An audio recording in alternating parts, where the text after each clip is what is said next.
Un Suimanga à poitrine rouge. Il était magnifique. Au village Gongo, parmi les plantations d'ananas, nombreux étaient les Suimangas appartenant à d'autres espèces. Et j'ai réussi à photographier le Suimanga bifacié ainsi que le Suimanga à collier.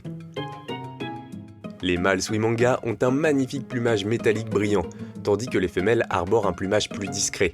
Je sais que ça ressemble à vous savez quoi, mais il ne faut pas confondre les Suimanga et les colibris, qui sont bien deux familles d'oiseaux distinctes, bien qu'ils aient développé des caractéristiques similaires, comme leur petite taille, leur bec fin et leur penchant pour le nectar.